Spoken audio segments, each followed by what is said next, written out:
भोपाल से प्रस्तुत हैं प्रादेशिक समाचार। नमस्कार, समाचारों के साथ मैं जितेंद्र रघुवंशी। पहले मुख्य समाचार।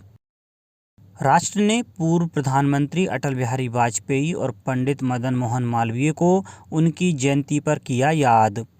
मुख्यमंत्री शिवराज सिंह चौहान ने कहा, अर्थशास्त्रियों के सुझावों पर अमल करेगी सरकार। प्रधानमंत्री नरेंद्र मोदी आज मन की बात कार्यक्रम में लोगों के साथ अपने विचार साझा करेंगे और क्रिसमस का त्यौहार देश भर में हर्षोल्लास के साथ मनाया गया। अब समाचार विस्तार से। पूर्व प्रधानमंत्री अटल बिहारी वाजपेयी और पंडित मदन मोहन मालवीय को उनकी जयंती पर राष्ट्र ने उन्हें याद किया। संसद के केंद्रीय कक्ष में आयोजित कार्यक्रम में इन विभूतियों को श्रद्धा सुमन अर्पित किए। राष्ट्रपति रामनाथ कोविंद, प्रधानमंत्री नरेंद्र मोदी, गृह मंत्री अमित शाह, रक्षा मंत्री राजनाथ सिंह, भाजपा के राष्ट्रीय अध्यक्ष जेपी नड्डा सहित कई केंद्रीय मंत्रियों ने स्वर्गीय वाजपेयी की समाधि सदैव अटल पर श्रद्धा सुमन अर्पित किए। अटल बिहारी वाजपेयी की जयंती पर प्रदेश में भी कई रचनात्मक कार्यक्रम आयोजित किए गए। मुख्यमंत्री शिवराज सिंह चौहान ने भोपाल में दीनदयाल परिसर पहुंचकर भारतीय जनता युवा मोर्चा द्वारा आयोजित प्रदर्शनी का उद्घाटन किया। इस प्रदर्शनी में स्वर्गीय वाजपेयी के जीवन, व्यक्तित्व और विकास कार्यों को प्रदर्शित किया गया। ग्वालियर में स्वर्गीय वाजपेयी की स्मृति में कवि सम्मेलन भी आयोजित किया गया। राज्यपाल श्री मंगूभाई पटेल ने कहा है कि कोई भी कमजोरी आत्मविश्वास से बड़ी नहीं हो सकती। कमजोरियों पर विजय पाने वाले समाज के हीरो होते हैं, भावी पीढ़ी की प्रेरणा और आदर्श होते हैं। दृष्टिबाधित क्रिकेट प्रतियोगिता में शामिल हर खिलाड़ी जिंदगी का विजेता है। उन्होंने कहा कि जीत यदि आनंद का उत्सव है तो पराजय नए कमजोरियों को पहचानने का संकल्प होता है। राज्यपाल श्री पटेल कल नेशनल और state cricket association for blind के द्वारा आयोजित भारत बांग्लादेश T20 दृष्टिबाधित क्रिकेट सीरीज के पहले डे नाइट मैच के शुभारंभ कार्यक्रम को संबोधित कर रहे थे। राज्यपाल श्री पटेल ने कहा कि गिरकर उठना ही जीवन का सत्य है, इसलिए परिणाम की चिंता किए बिना ही बेहतर प्रदर्शन की तैयारी ही प्रतियोगिता है। उन्होंने कहा कि प्रधानमंत्री श्री नरेंद्र मोदी का मानना है कि एक अंग की कमजोरी व्यक्ति की कमजोरी नहीं होती। उन्होंने व्यक्ति की विशेष क्षमताओं को पहचानकर दिव्यांगजन का नाम देकर सरकार का नजरिया स्पष्ट किया है। सरकार ने दिव्यांगजन के हितार्थ अनेक योजनाएं लागू की हैं। राज्यपाल श्री पटेल ने उपस्थित जनों का आह्वान किया कि इन योजनाओं के लाभ पात्र दिव्यांगों को दिलाने में सहयोग करें। मुख्यमंत्री शिवराज सिंह चौहान ने कहा है कि अर्थशास्त्रियों के सुझाव सरकार के लिए महत्वपूर्ण हैं। इन सुझावों पर हम अमल करेंगे।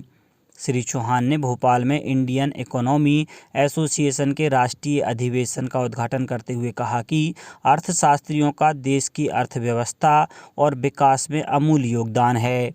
इनके अनुभव, आकलन और सुझावों के आधार पर ही अर्थव्यवस्था की चुनौतियों का सक्षमता के साथ मुकाबला किया जा रहा है और विकास के नए आयाम स्थापित किए जा रहे हैं।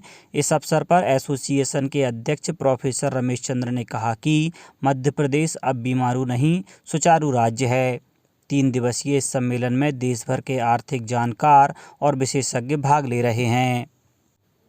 मुख्यमंत्री श्री शिवराज सिंह चौहान ने कहा है कि 1 वर्ष में प्रदेश में बैकलॉग के रिक्त पदों की भर्ती की जाएगी। भर्ती के लिए शासन एक विशेष अभियान चला रहा है। इसमें विशेष प्रशिक्षण देकर भर्तियां होंगी। साथ ही इंदौर में अलग अलग केंद्र बनाकर विद्यार्थियों की समस्याओं का समाधान भी किया जाएगा। संवाद कार्यक्रम का उद्देश्य भी यही है कि आपकी समस्याओं का समाधान आपके साथ मिलकर किया जाए। मुख्यमंत्री ने कहा कि इंदौर, भोपाल और जबलपुर जैसे शहरों में रहकर पढ़ने वाले जनजातीय समुदाय के विद्यार्थियों को होने वाली परेशानियों और समस्याओं को दूर कर बेहतर सुविधाएं उपलब्ध कराई जाएंगी। मुख्यमंत्री श्री चौहान शनिवार को इंदौर के राजीव गांधी चौराहे स्थित शुभका राज गार्डन में एकलव्य विद्यार्थी सम्मेलन में जनजातीय विद्यार्थियों के साथ संवाद कर रहे थे। जल संसाधन मंत्री श्री तुलसी सिलावट, संस्कृति मंत्री सुश्री उषा ठाकुर, सांसद श्री शंकर लालवानी, श्री गजेंद्र सिंह पटेल और विधायक उपस्थित रहे। प्रधानमंत्री नरेंद्र मोदी आज सुबह 11 बजे आकाशवाणी से मन की बात कार्यक्रम में अपने विचार साझा करेंगे। यह आकाशवाणी कार्यक्रम की 84वीं कड़ी होगी। प्रधानमंत्री ने एक ट्वीट में कहा कि इस महीने मन की बात इस वर्ष का अंतिम कार्यक्रम होगा। गृह मंत्री डॉक्टर नरोत्तम मिश्रा ने शनिवार को दतिया के बग्गीखाना क्षेत्र में सफाई कर्मियों, सामाजिक कार्यकर्ताओं, शासकीय सेवकों और विभिन्न क्षेत्रों में उल्लेखनीय कार्य करने वाले व्यक्तियों का सम्मान किया। उन्होंने कहा कि स्वच्छता के क्षेत्र में दतिया को टॉप 10 शहरों में शामिल करना है। इसके लिए शहर के प्रत्येक व्यक्ति के मन में इंदौर की तरह अपने शहर के प्रति स्वच्छता एवं साफ सफाई के भाव को विकसित करना है। डॉक्टर मिश्रा ने कहा कि दतिया शहर को स्वच्छ बनाने के लिए खुले में कचरा फेंकने वालों पर जुर्माना और खुले में कचरा फेंकने वालों की जानकारी देने वालों को नगद राशि देकर सम्मानित भी किया जाएगा। मंत्री डॉक्टर मिश्रा ने मुख्यमंत्री श्री चौहान द्वारा इंदौर में लॉन्च किए गए स्वच्छता सर्वेक्षण 2022 के दतिया में किए गए सजीव प्रसारण कार्यक्रम में संबोधित करते हुए कहा कि हमें क्लीन दतिया, ग्रीन दतिया के ध्येय को लेकर आगे बढ़ना होगा। उन्होंने कहा कि उद्देश्य की प्राप्ति के लिए सार्वजनिक स्थलों पर कचरा फेंकने वालों पर सख्ती से जुर्माना करना होगा।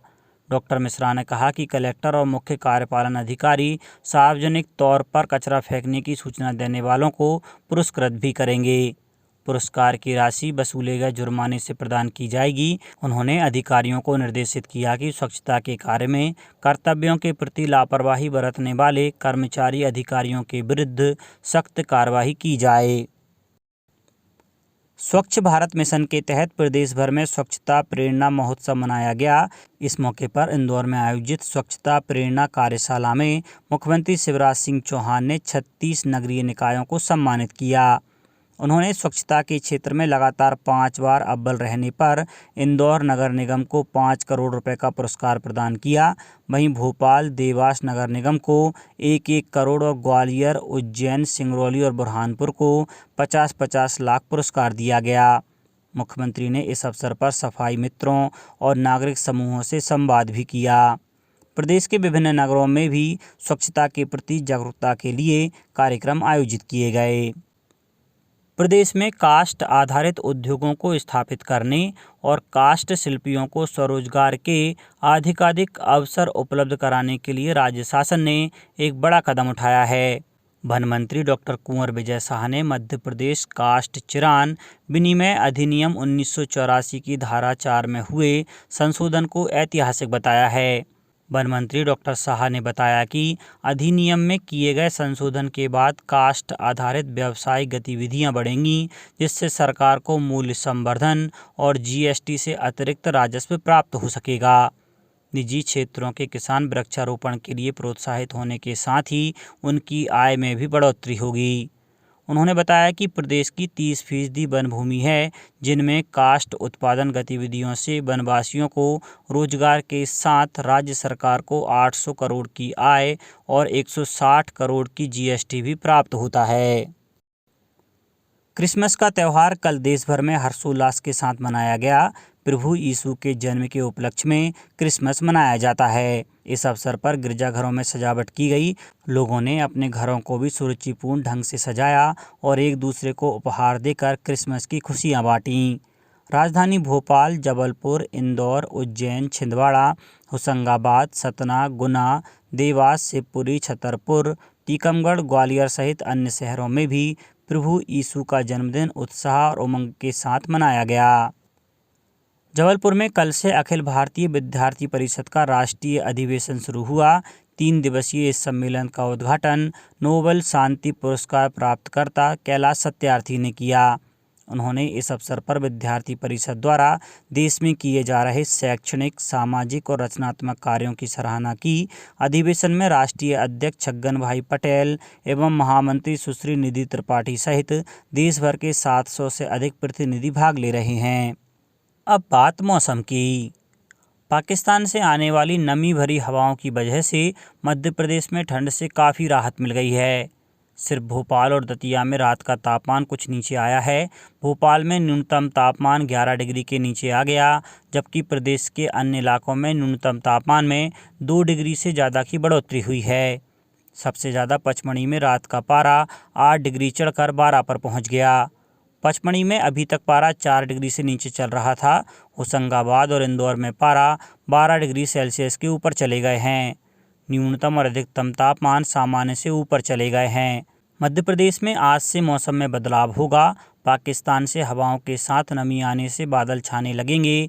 इससे रात का तापमान नीचे आएगा। प्रदेश में आज के बाद 3 दिन तक हल्की बारिश होगी। इस सिस्टम का असर पूरे प्रदेश में रहेगा।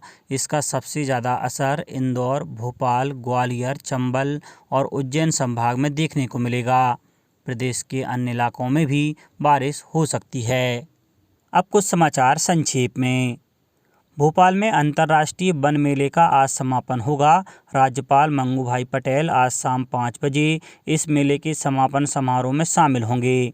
वन मंत्री कुंवर विजय शाह कार्यक्रम की अध्यक्षता करेंगे। आगरमालवा में कल स्वच्छता दौड़ आयोजित की गई। इस दौरान जनप्रतिनिधियों, अधिकारी, कर्मचारियों ने श्रमदान कर लोगों को स्वच्छता के लिए प्रेरित किया। और धार जिले में पंजीकृत किसानों से मोटे अनाज का उपार्जन अब 31 दिसंबर तक किया जाएगा। अंत में मुख्य समाचार एक बार फिर। राष्ट्र ने पूर्व प्रधानमंत्री अटल बिहारी वाजपेयी और पंडित मदन मोहन मालवीय को उनकी जयंती पर किया याद। मुख्यमंत्री शिवराज सिंह चौहान ने कहा, अर्थशास्त्रियों के सुझावों पर अमल करेगी सरकार। प्रधानमंत्री नरेंद्र मोदी आज मन की बात कार्यक्रम में लोगों के साथ अपने विचार साझा करेंगे। और क्रिसमस का त्यौहार देश भर में हर्षोल्लास के साथ मनाया गया। इस बुलेटिन में इतना ही। घर पर रहिए, सुरक्षित रहिए और सुनते रहिए प्रादेशिक समाचार। नमस्कार।